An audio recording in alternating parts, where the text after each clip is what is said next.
আজকে আমরা অল্প সময়ে একটা মৌলিক বিষয়ের দিকে আপনাদের দৃষ্টি আকর্ষণ করতে চাই। সেটা হলো কিভাবে আমরা ইসলামপন্থীরা, এই আমাদের ছোট্ট বাংলাদেশের কথাই বলছি, আমাদের এই ছোট্ট বাংলাদেশে ইসলামপন্থীরা কিভাবে আমরা ইসলামকে রাষ্ট্র পর্যায় পর্যন্ত নিয়ে যাব, এটা হচ্ছে আমাদের আজকের আলোচনার মূল বিষয়।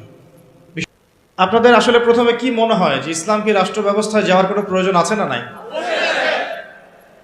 আচ্ছা, রাষ্ট্র ব্যবস্থা ইসলাম গেলে কি উপকার আর না গেলে ক্ষতি কি? একজন ভাই বলেছেন সমাজে শান্তি প্রতিষ্ঠিত হবে, আর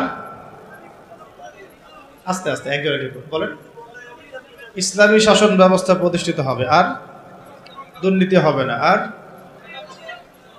হ্যাঁ দুর্নীতি মুক্ত সমাজ হবে, আর ইফটিজিং হবে না, এই তো, আর কোরআন হাদিসের বাইরে কোনো বিধান থাকবে না। আচ্ছা, সকল ধর্মের অধিকার নিশ্চিত হবে, কত? হ্যাঁ, রাষ্ট্রের উন্নতি হবে, নামাজ কায়েম হবে, মাশাআল্লাহ, আর